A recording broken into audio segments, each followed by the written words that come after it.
fellow patriots, fellow Prepsteaders.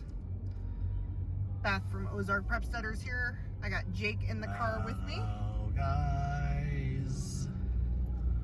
We had a home inspection this morning for a client, and their house they're buying is about a half a mile from the Buffalo River.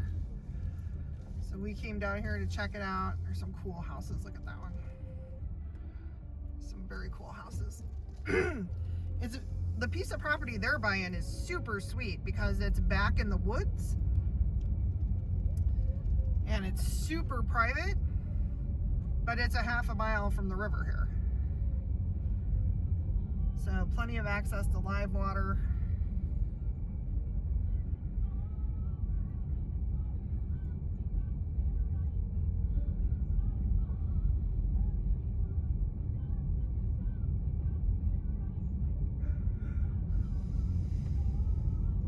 Jake has some news for y'all. I touched a rusted car. He did touch a rusted car. I did not know it was anyone else's territory, no. Jake is now working with me a couple of days a week and with his daddy a couple of days a week. I need to get out of the house for a while. We're trying to see if he has any enjoyment and aptitude for any of the things that we do. And it's a good thing because we got a letter from the federal government the other day telling us that Jake isn't really autistic. That Jake doesn't need any disability or any assistance because he's just fine. I am autistic. So they said he's perfectly capable of holding down a full-time job. Didn't seem to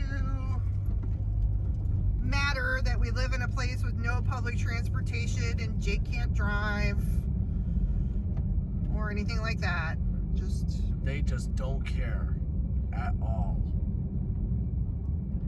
So we have an attorney and now we have to fight. We have to appeal and fight through the process. They told us at the beginning this was likely to happen, that the federal government denies the vast majority of disability applications the first time. Because I guess they figure, you're only disabled. You don't have anything else to do. You might as well fight for what the government owes you.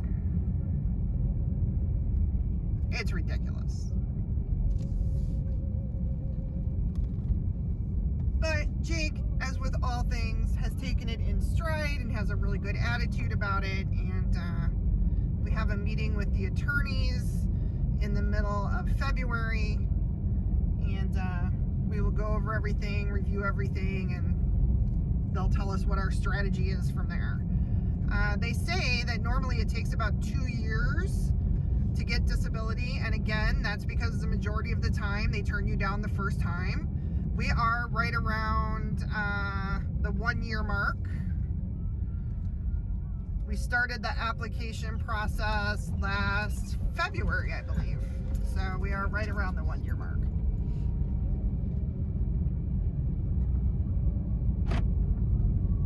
And for us, we're blessed. We're extremely blessed and thankful and grateful that the Lord has put us in a position where Randy and I are both capable of earning a really good living.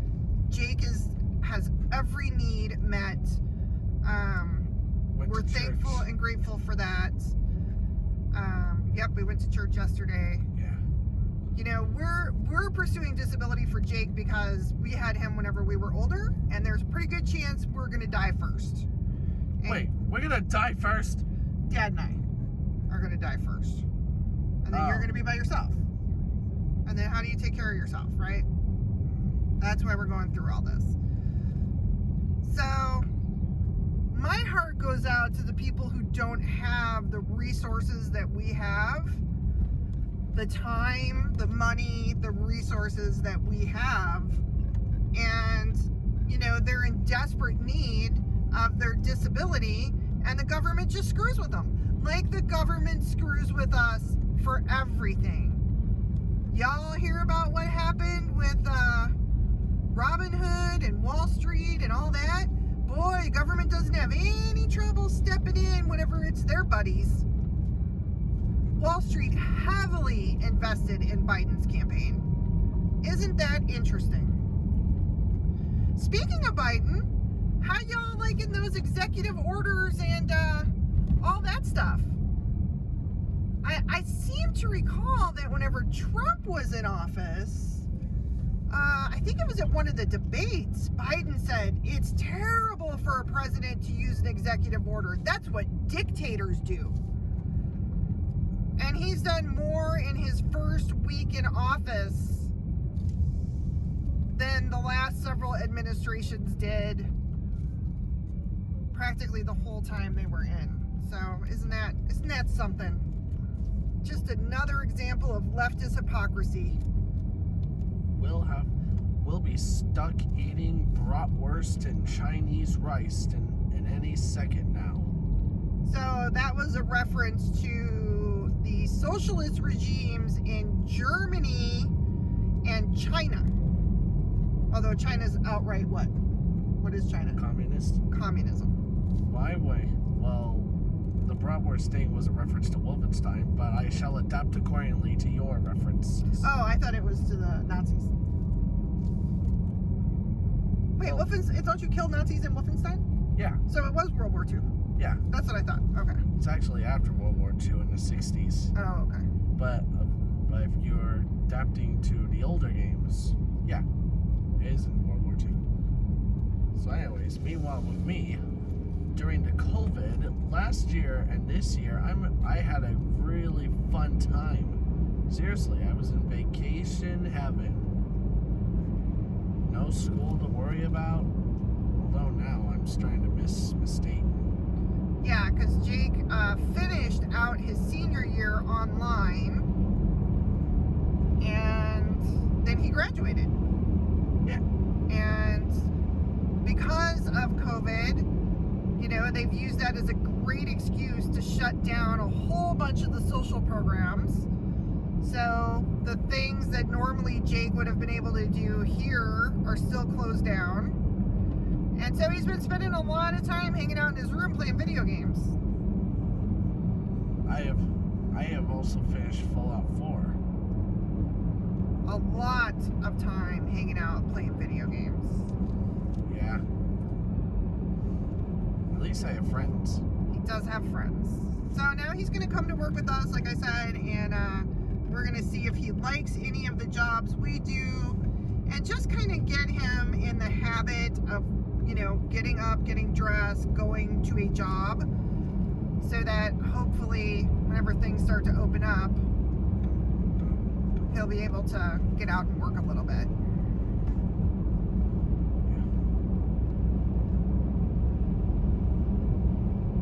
I've been a little MIA from making videos just because we've been so crazy busy, and then the weather has been a little off here. We had snow last week and it's been super cold for here. Which was a little late for that. Like it's 33 degrees right now. That's super cold for here during the daytime. Chickens started laying eggs last week. I've got eggs coming out my ears. I can't wait to eat breakfast burritos again. Yeah, we went from no eggs to 4 eggs a day.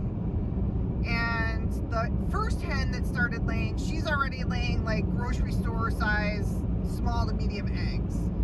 The other hens are still putting out pretty small ones, but it seems to go pretty quick. They go from tiny to full size. So one of Jake's old favorite things to eat was homemade breakfast burritos. Egg, sausage, and cheese wrapped up in a burrito. And so we're gonna pick that up again. When it tasted weird, I cut back on the burritos for a bit. Because the taste was a little, because probably I was sick. Well, that brings up a good point. So there is such a thing as, it's called food fatigue. And when you eat the same food over and over and over, your mind develops fatigue for the food and it stops tasting good and you stop wanting it. And Jake, because of his autism, tends to focus on one food at a time. He goes on what we call a JAG, and that's all he'll eat. So, for example, from the time he was 2 to 3, he existed almost solely on corn dogs. So it was very, very hard for him to eat anything else. And if we would attempt to force another food on him, which, believe it or not, people did recommend that, like basically beat your child to get them to eat. Yeah, that doesn't work whenever somebody has a thing like autism. He would just projectile vomit it all over. So Really? Is that? yes, you did that. You did that in an Olive Garden one time. Oh, Yeah. shoot. Yeah, we gave you a little taste. We had ordered some spinach artichoke dip, and it was cheesy. And so I said to Daddy, let's see if maybe he'll eat this. And you took one bite and seemed like you really were going to be okay. And we were so excited because it had spinach in it, right? A vegetable. And I gave you another big bite, and your face got this horrible look, and you started gagging, and you just projectile vomited all over the table. I hate squash. And the restaurant was full. It wasn't squash, it was spinach. I know, I'm just saying that I hate squash. Yeah, well, It's the taste. I thought it was the texture, but I didn't know at the time. so you struggle with most vegetables, right? Yeah. Most vegetables and most fruit Jake can't eat. Jake likes meat a lot, all different kinds of meat. Jake likes all different kinds of cheese. Yeah. Jake likes most pasta, but he doesn't want it with sauce on it. Yeah. He does like it with butter. Yeah. And what he calls special cheese, which is Parmesan. Yes. Jake loves McDonald's plain cheeseburgers. And sausage McBiscuits. But they have to be plain. So, like, if we order a plain cheeseburger and they mess up and they give us a regular one that has ketchup and mustard and the little onion pieces on it, Jake cannot eat it even if we scrape everything off. He's extremely sensitive to taste, and he can still pick up that flavor. Yeah. And he cannot eat it. Yeah. And it's not because he's spoiled, and it's not because he's high maintenance. It's because he has extreme sensitivity due to his autism. Stop it. Don't get me home. I still think of myself as spoiled. I know. That would be better, wouldn't it? Because that means that sometime you could just change your mind. Yeah. It is so beautiful through here. This is Crooked Creek. Ah, it's a gorgeous area. Beautiful. It'd be a shame if anyone tore this all down or burned it all down. So, as we said many videos ago, that is one of the challenges is living rural with a disability. It is a challenge. There's just not as much opportunity available. And if our family were bigger, if we had more children, if there were other people that we knew would be able to help take care of Jake after we were gone, it would be a different story. We firmly believe that's the way it should be. Families should stick together, and we're believers, so we believe you get involved with a local church and that becomes your second family, and everybody takes care of each other. And in fact, a friend of ours lost her husband unexpectedly a couple of weeks ago. She's been in this community for a long time, and the community has literally just wrapped its arms around her, making sure she's taken care of, that she has what she needs. It's the widows and the orphans, right? That's what we're taught. That's what our belief system is. If you are a healthy adult and you can work, then you get your butt out there and you work. Like JFK says, ask not what your country can do for you, but what you can do for your country. That's right. But whenever people have needs, whenever you have widows and orphans, people who cannot take care of themselves, people who've lost arms and legs, whatever, and they're unable to take care of themselves, that's when the community is supposed to step in. Not the government. The community. That's why I'm saying. And family. You are, Jake. You are exactly right. So, as we continue to build community here, we continue to see things open up little by little, and we do believe, we have faith that the Lord put us here for a reason, and that community will open up around Jake, and that Jake will find a job and make friends and be happy and live an extremely happy, fulfilled life. And it is a little bit more challenging here than it is in the city as far as those kinds of programs. And when I say programs, I don't mean like, here is our disabled person, we're going to throw them at you and we want the government to take care of them. We're talking about specialized job opportunities and things like that, specifically for disabled people. And if we cannot find one for him, then we will make one for him. Wait, you're gonna make me a job? Yes, that's why you're out with me and Dad. We're working to see if there's certain things you'd like to do. And then we can help tailor something for you. Maybe you know, there's lots of autistic people who are self-employed. You know that, right? Really? Yes. Lots. They make t-shirts, they make art, they run food trucks. I wish I could have my own studio. Maybe you could have your own studio. There's lots and lots of opportunity if you are willing to work hard at it. And we are all willing to do that. So we'll figure it out. That is being slow. So we're on our way to the McDonald's to get Jake one of his other favorite foods, which is sausage and cheese biscuits. Jake likes McDonald's fries, but he doesn't like the hash browns. I know it's potato, but there's a difference of tastes. Doesn't taste right. Yeah. I'd rather have a chicken strip for free. But then again, I would be turning McDonald's into Kentucky Fried Chicken Edition McDonald's. But hash browns, I don't understand what hash browns have to do with chicken, because that's the second time you've said that you've been like... They look like fried. Oh, they look like a chicken. Yeah. Got it. They look like a chicken piece. Got it.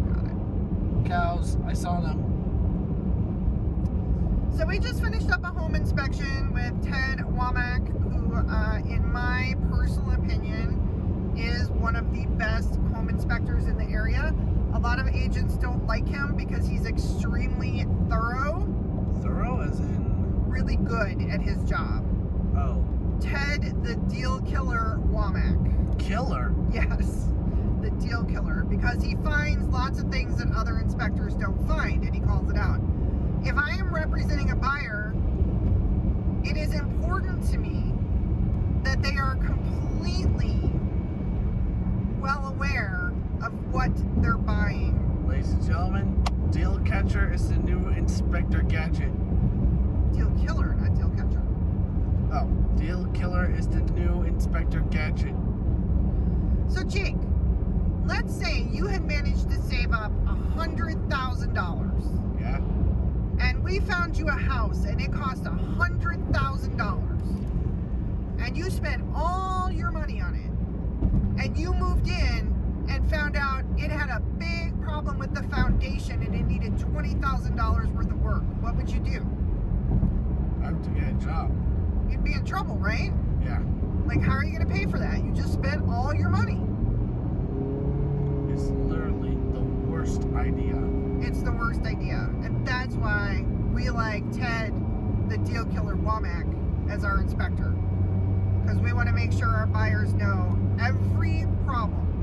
It doesn't mean that you necessarily back out of the deal. It just means that you're aware of any current and potential issues, and you can make the decision, do I want to go through with purchasing this property or not? I don't know any property that does not have something wrong with it. I've never seen one. I've never had an absolutely clean inspection report. The last house I sold was pretty close.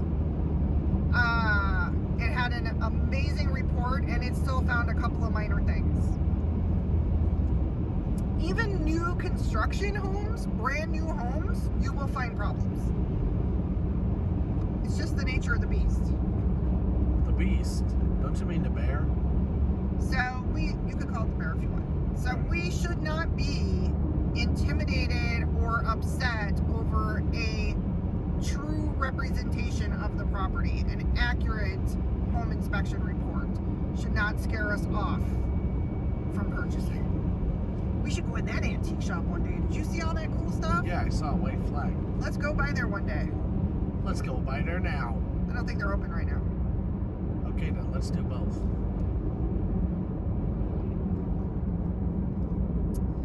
So we have potential clients in town today. We're going to meet with them tomorrow, and then several other potentials flying in. And we have the lowest inventory ever for a really long time. Last year at this time, we had about 550, 540 single-family homes for sale. We're at about 150 right now. So it is rough. But they are out there. We got to stop off at this McDonald's, folks. We'll be back. We'll be back. And we are back. We are back from our tasty McDonald's trip. We haven't ate all of them yet. I just ate the first burger. Jake gets 4 sausage biscuits with cheese. I think it's safe to say that I may have broken the all-time record for most burgers eat, unless someone can eat 5. Well, you know, there are those competitive eater guys. Yeah, but I'm not the ones who want to eat myself to death. Did you know that guy who ate all the hot dogs last time? He ate like 40 something hot dogs and buns. Like, it was crazy. That's nothing. I see Sonic eating 1,000 chili dogs. You did? Mm-hmm. That's an awful lot.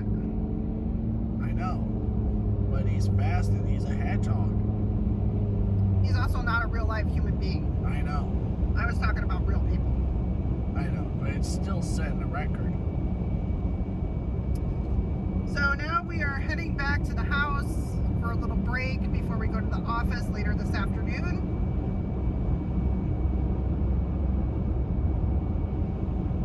And there is lots to talk about. There's lots of weirdness going on. So much to talk about. I have seen so much craziness on the back channels. And then there's a lot of, just stuff out in the open that it's like, that's just weird and doesn't make any sense. I wonder what's really going on. Jake just realized that our cameras, our phones, our smart TVs. The government is watching our every move. Yeah, he just learned that the government spies on its citizens. And since the spying has been continuing, and since we're talking about it now, we're going under martial law. And since they've heard of that, we're about to have war declared on each other. I don't know that all that's going to happen anytime soon, but there is a lot of weirdness going on with China kind of being blustery about war. Kind of makes you wonder. We'll talk about that in our Patreon video because we don't get so censored on Patreon. Oh, did I censor all that? Well, they would maybe censor you. If they don't like what we have to say now, they just cut us out. I see. But then again, they're also liking to do that because they're also eating rice and bratwurst. Right, rice and bratwurst. And because of that, I'm beginning to think the leftists are a little fascist. It's a little bit of fascism there. I'm not going to disagree with you on that. So we're almost home. We will have some more content out for you guys later this week. I have some interesting things I'd like to discuss, but that's going to have to be on Patreon. So we hope you all are having an amazing Monday. And we hope we see you guys in Arkansas in these tough times. Yep. Or Missouri. We want you all to come and join us here in the Ozarks, where we feel like and where it seems that the Lord is putting a whole bunch of good folks who could work together on community. And Jake went to church with me yesterday, and our pastor did an amazing sermon, and it brought up some good points that I'd like to talk to y'all about on that too. So we'll be back later on